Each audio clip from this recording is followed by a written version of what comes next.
আসসালামু আলাইকুম সবাইকে। আজকে আমি আপনাদের সাথে শেয়ার করব কাতলা মাছ ভুনা, যেটা আপনারা কয়েক মিনিটের মধ্যে খুবই সহজে করে নিতে পারবেন। এই রেসিপিটা খেতে এতটাই দুর্দান্ত হয় যে যারা মাছ ভাজি ছাড়া একদমই খেতে পারে না তারাও এটা খেতে পারবে। চলুন তাহলে পুরো প্রসেসটি দেখে নেওয়া যাক। এই মাছটা ভুনা করার জন্য আমি মাছগুলো আগে থেকে ভালোভাবে ধুয়ে নিয়েছি। এখানে দিয়ে দিচ্ছি 1 চামচ হলুদ, লবণ এবং মরিচ গুঁড়ো, এবং দিয়ে দিচ্ছি 1 চা চামচ ধনিয়া গুঁড়ো, সাথে দিয়েছি 1 চা চামচ আদা রসুন বাটা, 1 চা চামচ জিরা বাটা।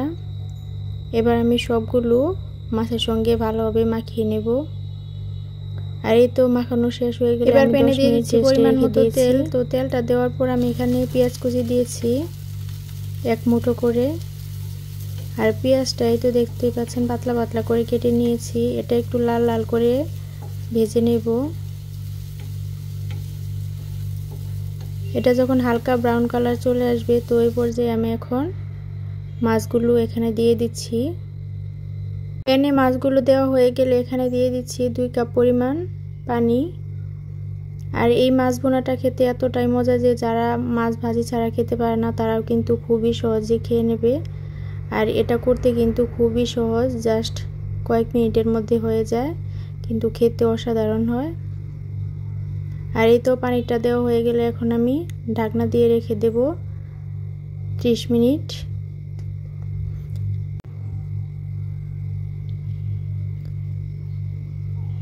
এই পর্যায়ে দেখতেই পাচ্ছেন তরকারিটার কিন্তু উপরে বলক চলে এসেছে, আর এই মাছ রান্নাটা কিন্তু প্রায় 50% মতো হয়ে গিয়েছে।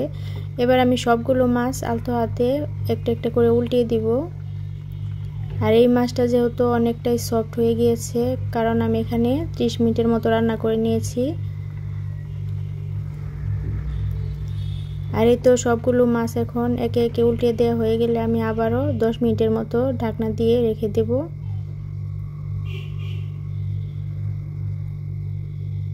এই পর্যায়ে দেখতেই পাচ্ছেন ঝোলটা কিন্তু একেবারে টেনে এসেছে। তো এই পর্যায়ে আমি কিছুটা ধনিয়া পাতা দিয়ে নামিয়ে নিব। আর এই তো দেখতেই পাচ্ছেন মাত্র কয়েক মিনিটের মধ্যে এই মাছটা রান্না করে নিয়েছি। আর খেতে কিন্তু দুর্দান্ত হয়েছিল। আপনারা চাইলে কিন্তু বাসায় এটা ট্রাই করতে পারেন। নতুন বন্ধুরা যারা যারা আমার ভিডিওতে যুক্ত হয়েছেন তারা প্লিজ আমার ভিডিওতে একটি লাইক দিয়ে ভিডিওটি কন্টিনিউ করবেন। আর আমার ভিডিওটি একটু হলেও ভালো লেগে থাকলে আপনারা চাইলে কিন্তু আমার পেজের সঙ্গেই থাকতে পারেন। তো দেখা হচ্ছে অন্য কোনো নেক্সট ভিডিওতে। এ পর্যন্ত সবাই ভালো থাকবেন। আল্লাহ হাফেজ সবাইকে।